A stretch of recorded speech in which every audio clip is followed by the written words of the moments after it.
Hi, I'm Dave, I'm the Real Hoxton Chef, and today I'm going to be making for you a traditional French pastry stroke dessert called Mille, which also goes by the name of Napoleon and 1,000 sheets. You'll find a recipe for this dish in the description below, and for more recipes and cooking and demos and ideas, please subscribe to my channel. Okay. Stage 1. So here I've got all the ingredients weighed out: 50 grams of caster sugar,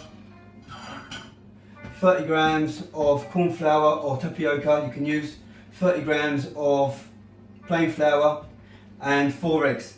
I've got half a litre of milk. Now I use oat milk because I can't have normal milk myself, so that's what I go for. And I've got half a vanilla pod. So what I'm going to do, I'm going to put this milk into the pan.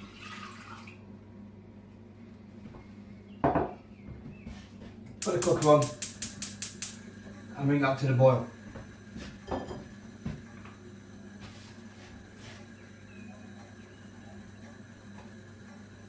Cutting this vanilla pod in half, I'm going to scrape the insides out so I get a full vanilla flavour inside that milk, so it infuses nicely. I'm even going to pop in the actual piece of pod as well to get the full flavour through it.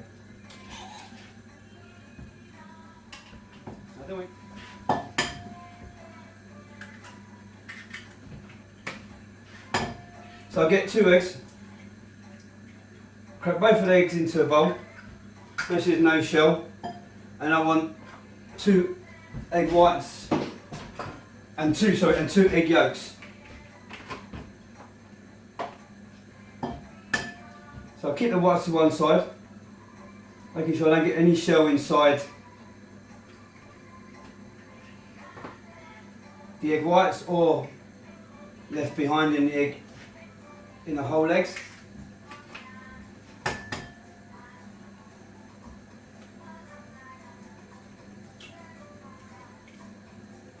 Take it nice and slow.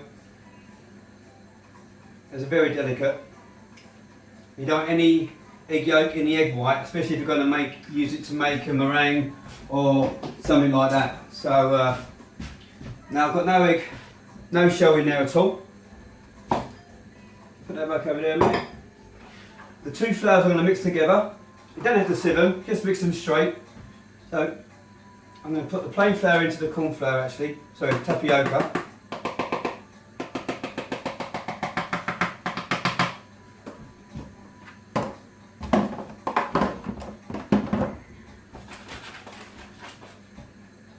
And you can sieve them, but I don't feel there's a need to sieve them for what I'm using, for what I'm going to do with it. It's all going to come together, and I'm going to give it a good old mix in a pan, so both flours will be cooked out properly.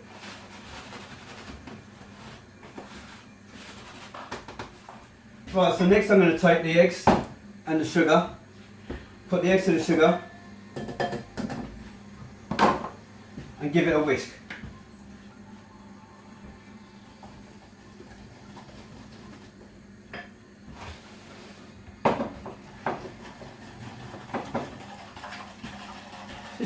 Just so it incorporates, ain't got to incorporate any air into it, just so you blend the sugar up with the eggs, try and break the grains down a little bit.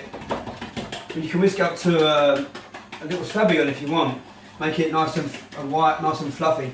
But I don't think there's any need for it for what I'm using it for today. The milk is coming up now, just started to boil, so I'm going to turn it down just so it infuses the vanilla into it, and I can keep on stirring this egg whilst I'm doing it.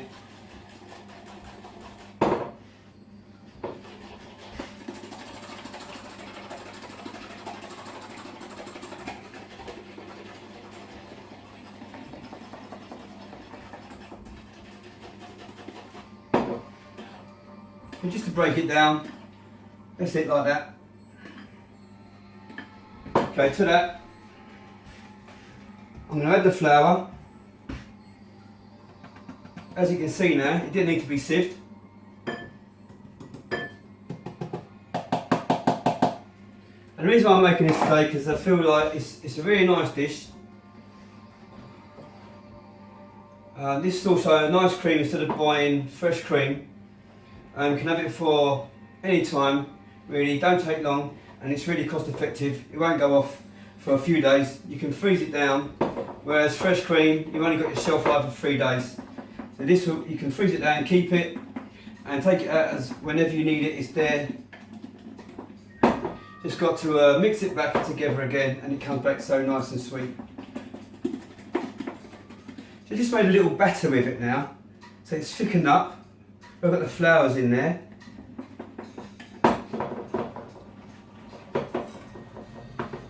Okay, the milk's boiling nicely now, so what I'm going to do, be careful of the handle of the pan, because it could be hot, so I would suggest you use a cloth. Although I've been keeping the edge of the handle out of the way of the heat, so I'm going to pour this straight on the top now, without any delay. Just gently, slowly pouring it in.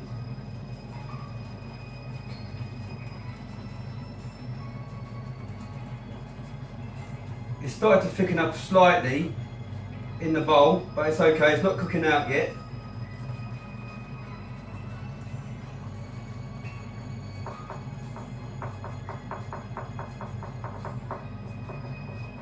Don't need to pour it all in, but the majority of it you can. Make sure it's all incorporated nicely. I've just taken that off the heat for now, before I pour it back in.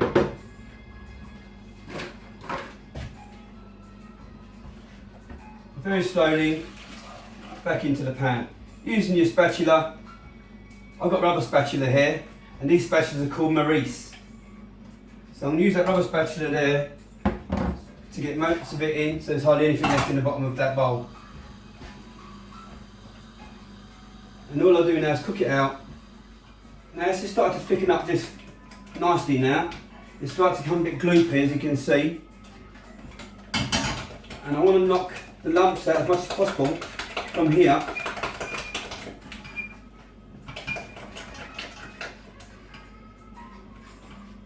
There are other recipes that you can make with this pastry cream, and you can make it vegan, which is another recipe that I'll have. I'll put it in my bio. But this pastry here, because I'm making it traditional, I'm keeping everything very traditional, and the recipe a traditional recipe as well. It's one that I've used many times. I've had it for about 25 years or something like that. I can't remember where I got it from. It wasn't mine, to be fair. It's been passed down, but it's a good one, and I've kept it. So let that cook out for about 2 or 3 minutes on a low heat like that. Keep the size of the pan, clean the size of the pan down, keep it nice and clean, and keep it moving so it doesn't like start sticking to the bottom and starts burning.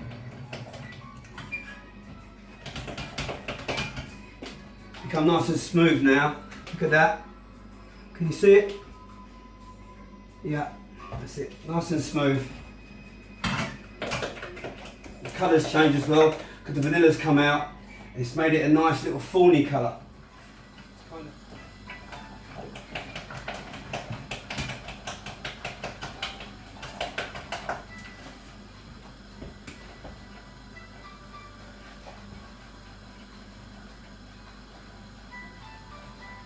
And that's ready.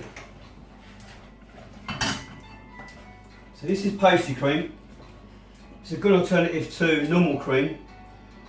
So pouring out there like that. I'm going to let it cool down here first before I transfer it to a plastic container. So you spread it out so it cools down.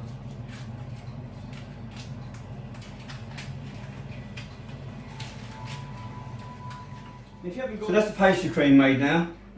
And so I'm going to let it cool down, and then what I'll do with it is put it into a plastic container and in the fridge, ready for when I need it later on. Stage 2.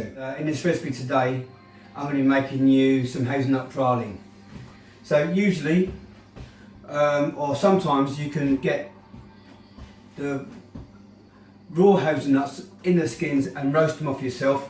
And if you're going to do that, then I would say put them into clean tablecloth once they're roasted, and gently rub them to take the skins off. Then when you've got them to that stage, put them back in the oven, and then you can use them, then you roast them for another 5 minutes just to get a nice colour. Be careful not to burn them. So what I've done today in this recipe is I've got some hazelnuts ready prepared. I'm not going to mess about roasting them or anything like that, but as you can see, got some there. I've got some caster sugar and some water. All the recipes will be available in this post, so just check it out after. Alright, so first of all, pop the water that I've got, 125ml water, into the pan, along with the sugar. Turn that on, get that hot. Just want that to dissolve. I'm going to make a caramel from that. Now be careful when you're making caramel, because the sugar gets to about 425 degrees Fahrenheit, and if it gets on your skin it's going to burn you, so be careful. I know what I'm doing, I've been doing this for years. And so what I suggest is when you first put it on, just dissolve the sugar into the water. You just want to brush the sides down. Be careful not to burn yourself. Turn the heat down each time you go to the cooker. As you can hear there, it's quite hot already. Brush the sides down. This will stop it from crystallising. It's coming up to boil now, and the sugar starts to dissolve. Give that little mix around the sides. It's not all sitting in the middle of the pan. Again, take my brush.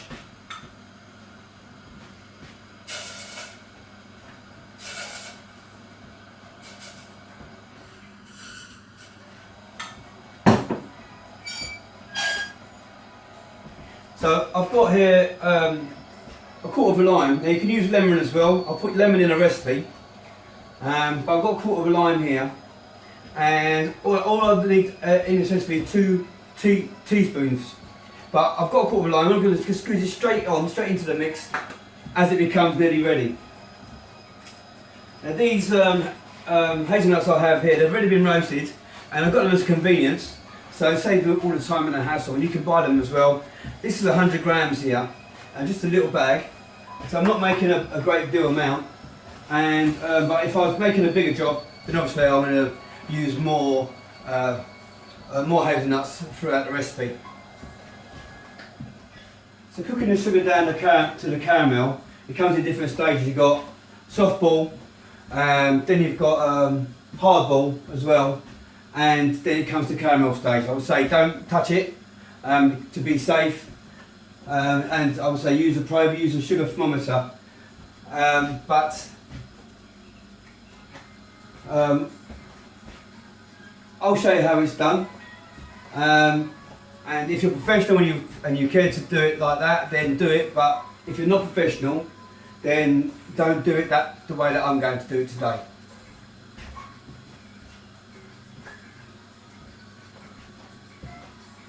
So this takes about, I'll say about 10-15 minutes, and I've not got a great deal amount, but if I'm making like a couple of litres, then obviously it's going to take me about a good half an hour.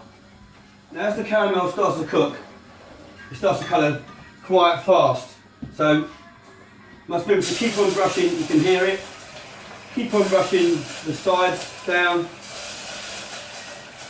It's really started to form the brown colour on the outside. Just bring it in slightly, but give it a little mix around, gently, like that. Even the colour out a little bit, it'll start going golden brown. Now I'm going to just test it myself.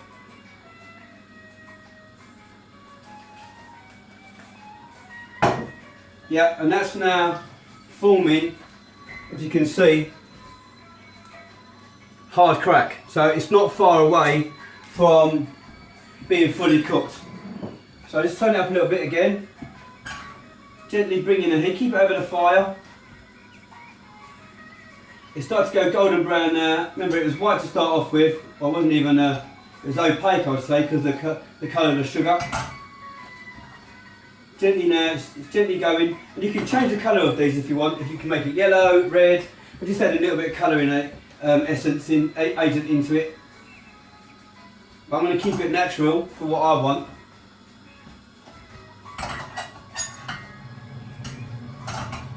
Now I'm not checking it by degrees, I'm checking it by eye only. I want to make sure that it doesn't overcook. So a nice golden colour. Because this can be used on many things as well. You can use it on topping of ice creams. You can reform it to make some twirls. You can put it back in the oven and heat it gently. So there's many things that it can be used for. I'm using it for a different thing, as you'll see later on in the process. But for this recipe alone, we're just going to call it hazelnut praline. It's now started to froth at the top. Smoke's coming off the top of it as well. The colour's coming out nice. It's nicely golden now, you can't see it. I'm not going to lift it up. And keep a very good eye on it, so I don't want it to overcook.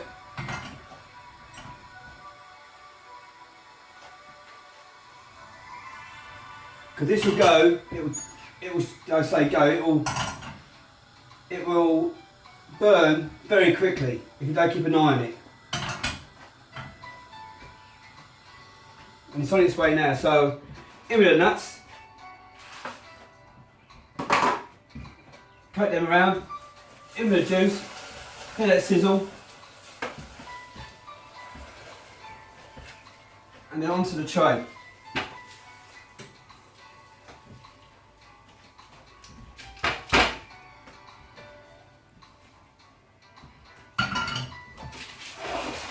As you can see, it's still bubbling away there. If you can see it, that's the sugar. It's very hot. Be careful. Like I said, don't burn yourself. Just spread it out so it cools down nice and easy. Now I could have added more caramel to this. Sorry, more sugar content to the nuts, but I want to keep it quite nutty anyway.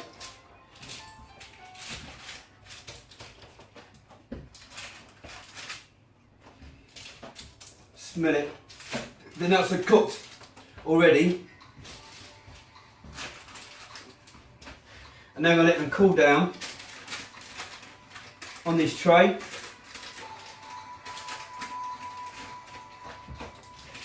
And once they're cooled and it's gone totally cold, what I could do then is blend it in my NutriBullet or leave it whole, depends on what you want to use it for. And this is hazelnut praline. I'll show you later on how I'll finish it off. Stage 3. Simple. It's a very simple stock syrup. I'm going to bring it to the boil and then I'm going to pour it onto my berries. Now, this one's 7 grams.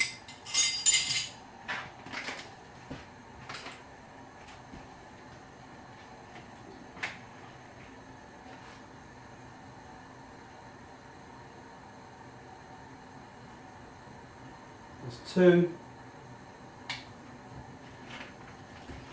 You can also use agar for this and gelatine, but gelatine it comes from the collagen in cows and pigs, so for this recipe I'm telling you not to use it. It's going to get noisy for a bit. I'm going to blend this down so it all incorporates into each other.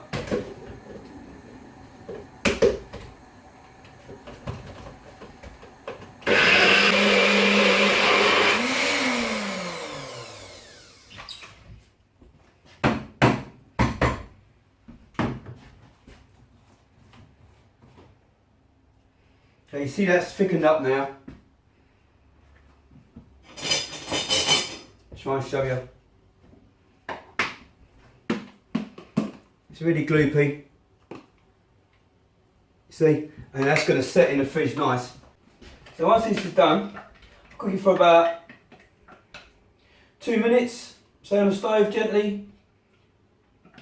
So I don't want it to burn or anything like that. But so it's boiling as well. So I've got the gel here.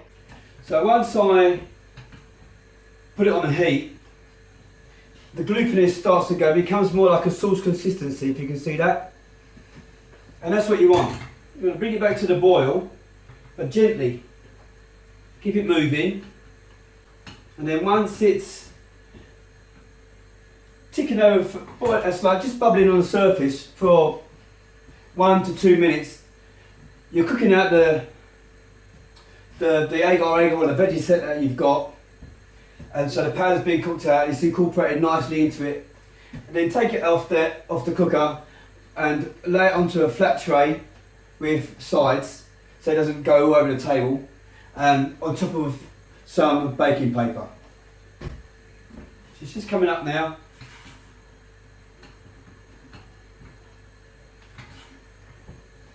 Again, I'll show you, bring it back to the camera. There we go. And have a look. Nice and thin. It's about a minute now.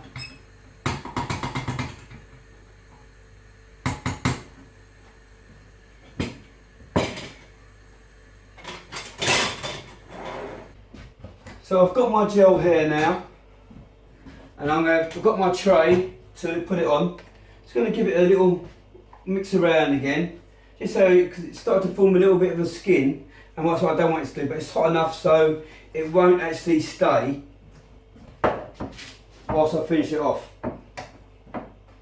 The handle's not hot, the handle's cooled down, but just be careful when you're cooking hot food. Always use a cloth, safety first. You don't want to burn your hand, and then you've got to stop cooking. So I've lined the tray, the baking sheet with greaseproof paper, and all I'm going to do now is just pour it over the top of there, like that, to let it cool down. See, it's starting to set already, just the outside of it. But it won't set properly because it's got to cool down thoroughly.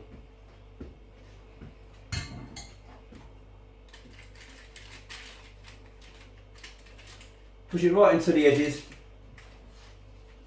and as even as possible. You're going to be taking it off of this anyway, because it's going to go back through a blender to make the actual gel itself. So for now, just let that cool down. Once it's the steam's come off the sauce itself, put it in the fridge and let it set. Stage 4. Okay, so let's begin. Got some puff pastry here. Now you can make it fresh, but I'm tending not to make it fresh. They've got nice convenience products from any local supermarket. So why not just pick yourself one up.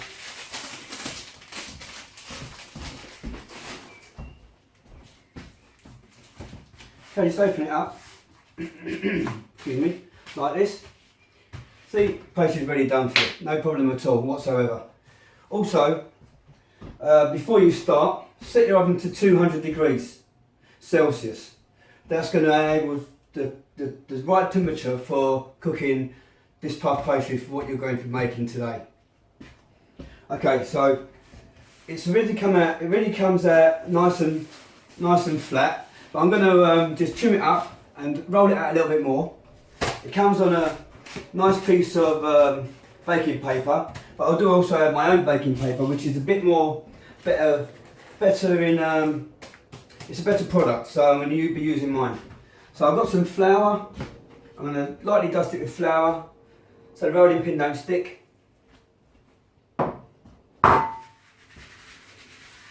Spread the flour over. Just roll it out. Not too much, just a bit, because I've got to trim up the edges anyway. Just enough, because it's got to fit inside this tin here. Okay, so I'm just going to mark it up in a minute.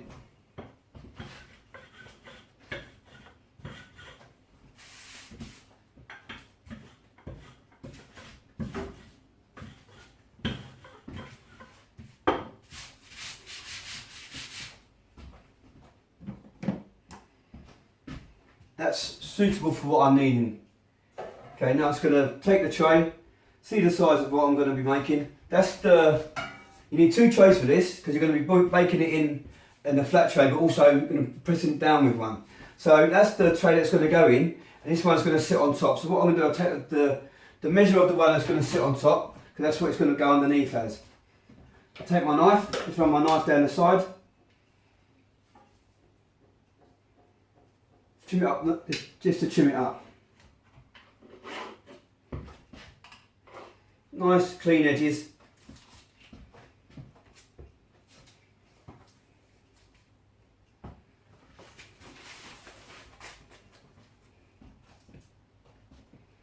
Make sure it's dead centre in the middle before you start cutting it up, because you can't add it back once you cut, obviously. And I'll keep these trimmings of puff pastry, and I can put it together to make myself a couple of tarts, which I might make another day. Or if you're not using it for anything, simply just don't leave it hanging around, then just get rid of it. But you can also make some nice puff pastry biscuits with these as well, which I may show you in another episode.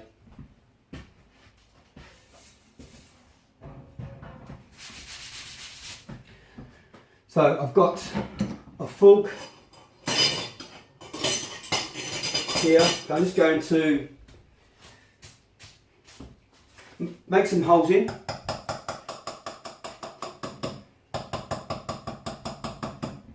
The pastry, so the air escapes through the sheets of puff pastry once it's being cooked. I'm going both ways here to enable myself to have enough holes in it without having to worry about did I do enough or not. That's going to be more than enough for what I need now. So I'm going to also, whilst I'm here, mark up the size approximately of what I want for the end result. And because this is going to be baked into 3, I'm going to just fold it in both ways. This will give me some clear lines of where I need to make an indentation of the pastry once it's come out the oven, once it's cooked.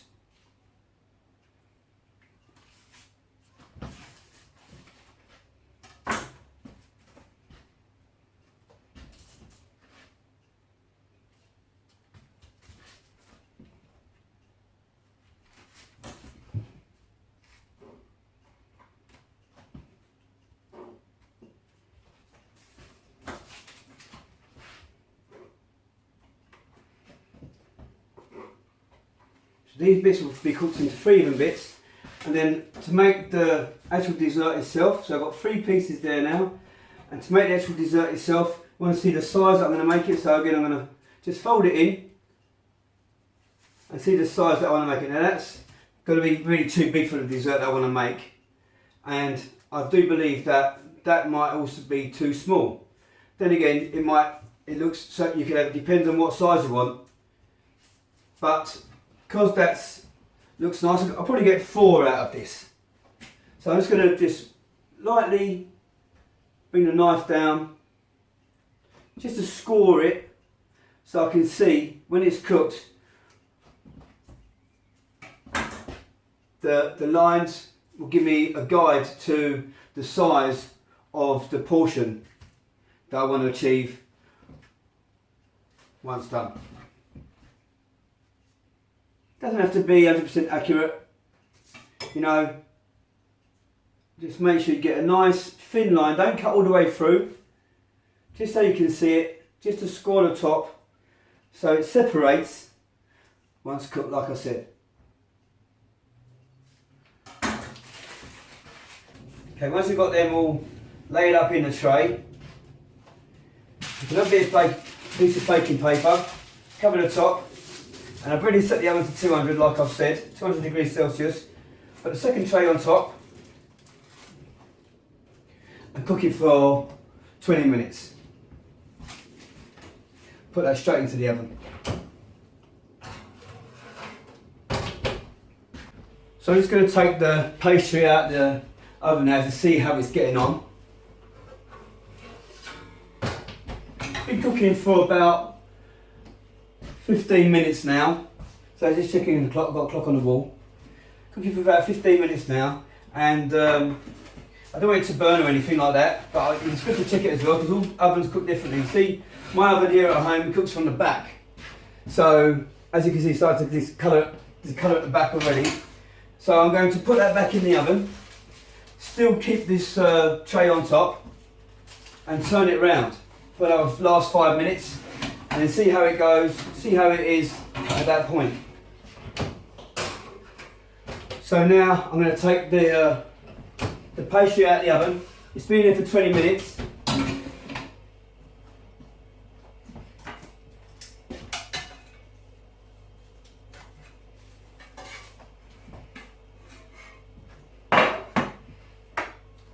And I'm going to flip them over. See the colour on that now compared to what it was like before. There we go, look. Colour more evenly. What I'm going to flip it over. Be careful not to break it. So the other side can just get a little bit cooked as well. I'll put it back in the oven for a couple more minutes just to finish it off. It's nearly cooked but not quite, so a few more minutes, 2 or 3 more minutes in the oven on 200 degrees just to finish it off, and then I'm going to put it on the wire rack to cool down. Okay, so I'm going to take the pastry out of the oven now. I give it an extra 2 or 3 minutes. It's nice and golden now, look at that, that's it. That's what you're looking for. I'm going to leave it to rest there for 5 minutes or so, so I can handle it, maybe even 2 minutes. So I can handle it and put it onto a wire rack.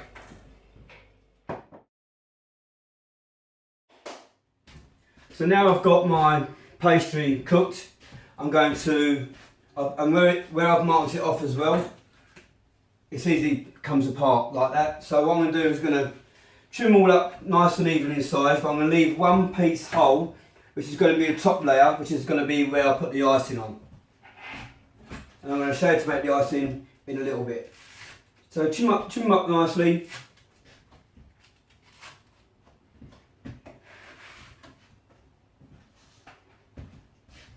So it's nice and even in size. You can make these in a whole one if you like the whole thing, and ice it, and then put the layer on top and ice it again. But I'm going to make these ones individual. Put that on there, ready for the icing.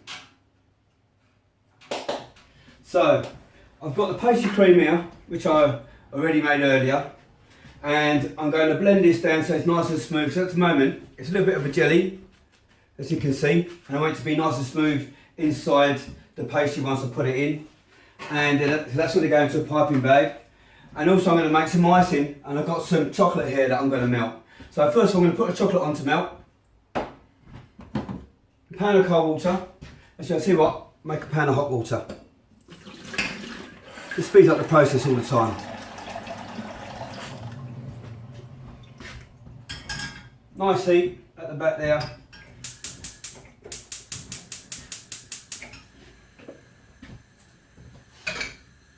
Put the chocolate on top and melt that down. So in this, this is icing sugar. I've got 30 mils of warm water, and I've got 250 grams of icing sugar. So what I'm going to do with this, I've already sieved it because I didn't want it to be flying everywhere whilst I'm making this. I'm going to pop it into the bowl here. As you can see, dust is coming off already. Pop it into the bowl there, and I'm going to pour the water on and give it a mix. Now you might need a bit more water, might need a bit more icing sugar, but you see how it goes as you go along.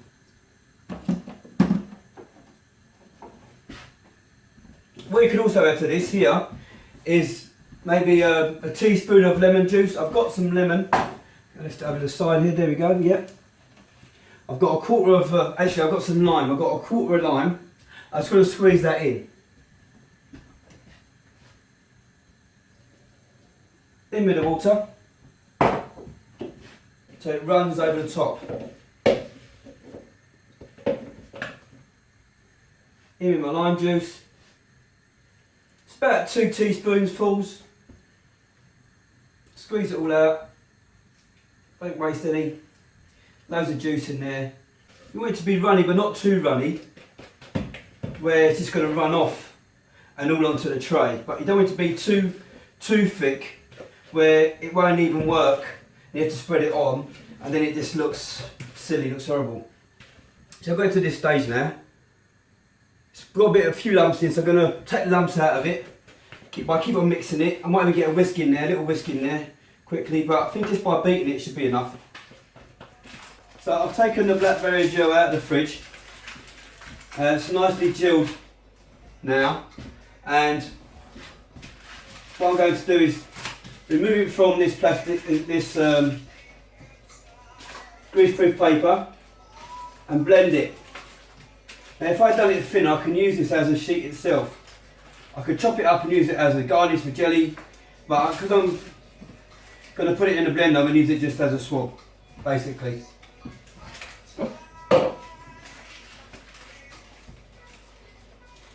All in, goes in like, comes out like just like a sheet, really. Go to one side.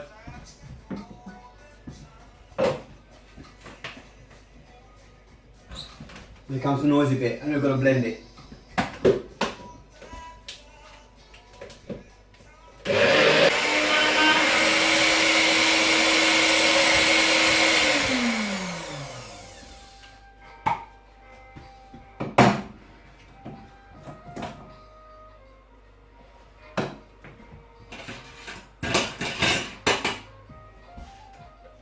I've now got a nice gel in there, nice smooth gel, which will hold. Lovely. So earlier on, what I've done was I blended some of this brittle down that I had earlier and made it into a fine powder and mixed it with my pastry cream to make that nutty flavour that I really wanted to put into for the filling of the mille feuille. So what I'm going to do now is going to put that into my, there we go, grab the spoon, put that into my piping bag, ready to pipe. It's nice and thick. You should make some nice shapes with that.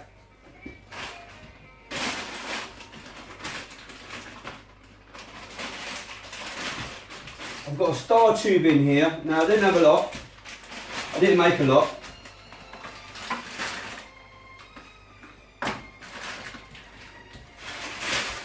The star tube just to decorate the sides really. You don't really need to have a star tube. I could have gone for a plain tube. As a tube, what I'm talking about tube is what's in the end of my piping bag. Gives me the shape that I want to achieve. Just like that, you see.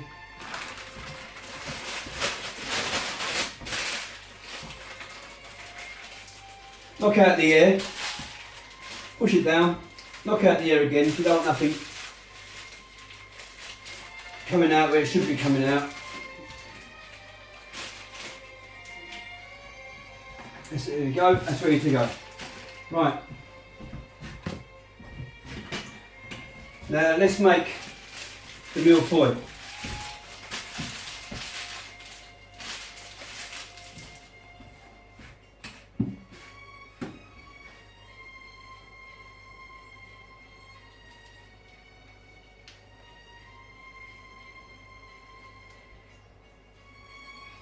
Either side of both edges,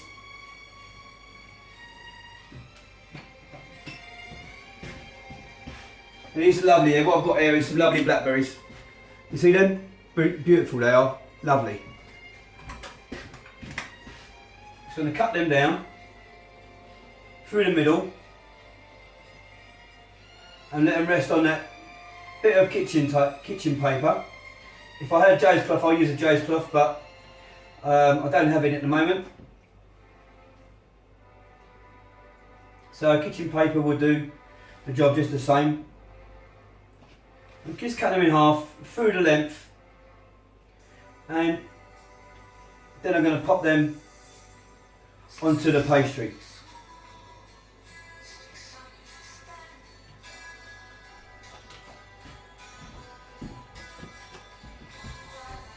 Okay, so I've got 2 bases there, and what I'm going to do is pop 2 pieces on top of that, but I'm going to do it again, the same thing. I'm making 2 desserts. You can make more. I've got enough to make 4 here. I'm making 2, because then I can save 2 and they'll be fresh, free. Keep that in an airtight container for a couple of days. Keep this in the fridge. I can make another 2 fresh and be lovely again. But I'm going to just finish these off, these 2 here. I've got 2 bits like that, they're going up the edge. I'm going to leave them to one side and use the flatter sides, so I get a better finish. Do the same thing again. Pipe them one side, pipe them the other side, and in the middle.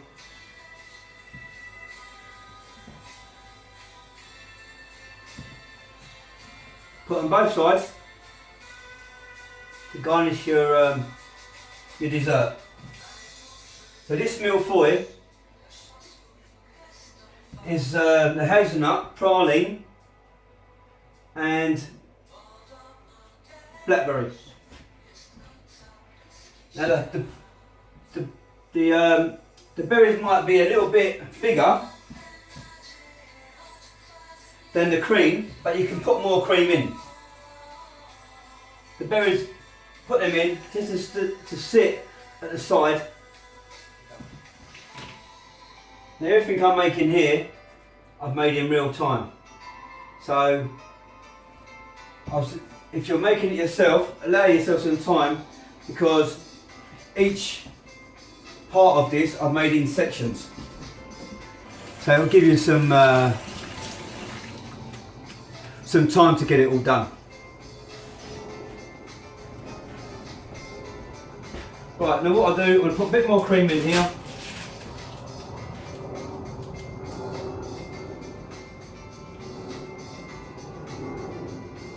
Bit more cream in here, so it can hold.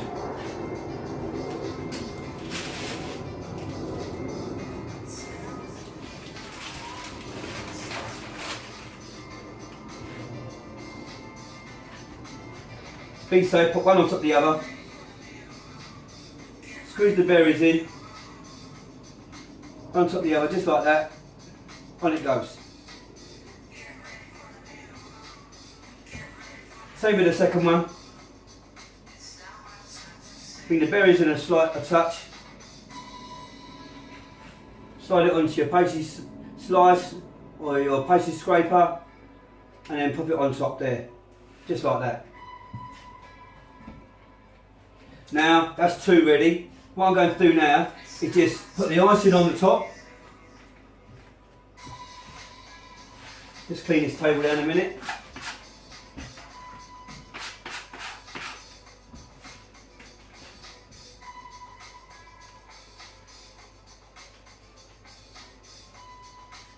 And I'm going to put the icing on top of it just to finish the dish off. As you know, I made the icing earlier. It's still lovely. I'm going to pour it straight on top. I've got chocolate here as well, which is nicely melted. Just going to snip the top of this off.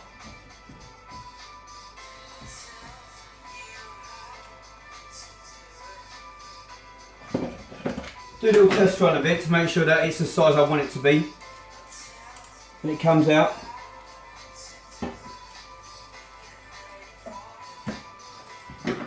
A bit bigger.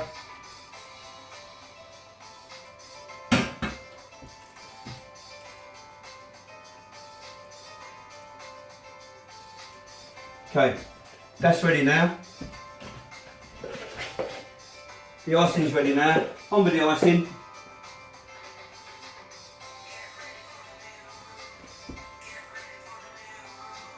Smother it over. Spread it out. And the icing will set. So don't worry about it being wet to start with. Spread it out. You can use a pastry scraper, but I'm using a spoon that I've been working with, just to make sure it's evenly coated in the icing. Making sure there's no pastry on my spoon. Bit more.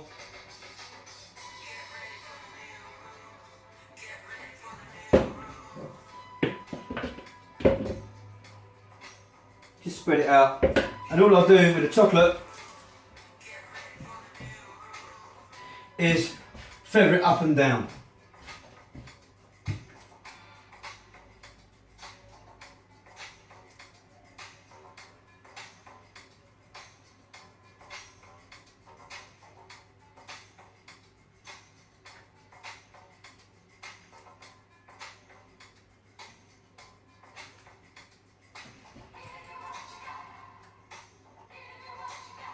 Go right to the edges if you can.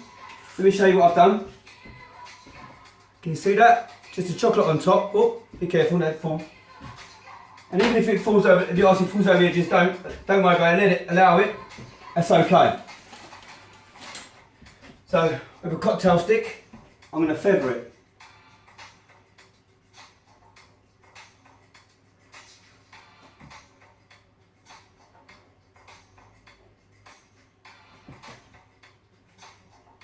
Just gently move your stick through the icing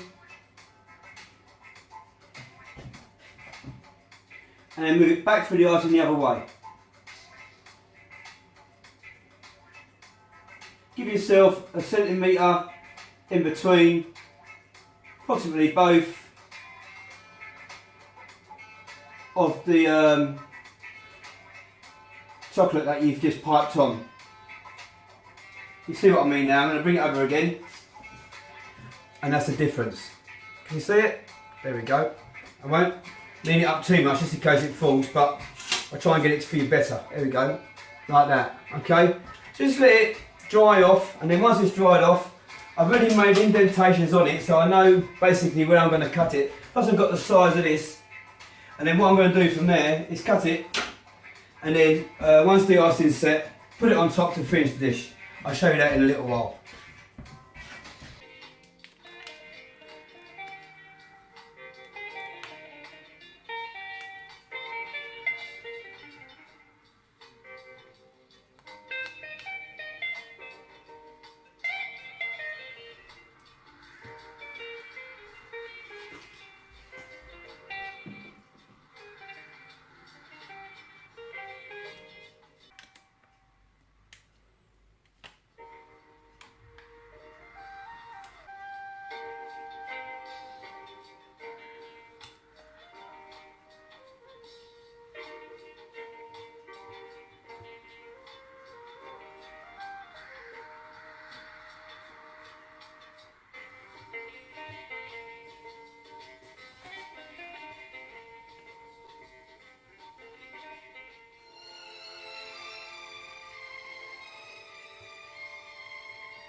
So this is the finished product.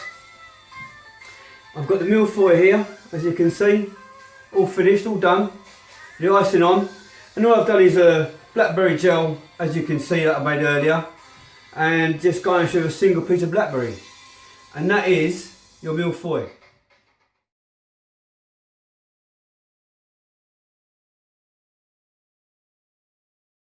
So that's it. I really hope you liked what you've seen me make today, and I hope you get a chance to make it yourself. If you like the video, then please like and subscribe, and share it amongst you, anyone you think would get a chance to make it, or family and friends. Alright, thank you very much, and I'll see you in the next episode of the Real Hoxton Chef. Bye.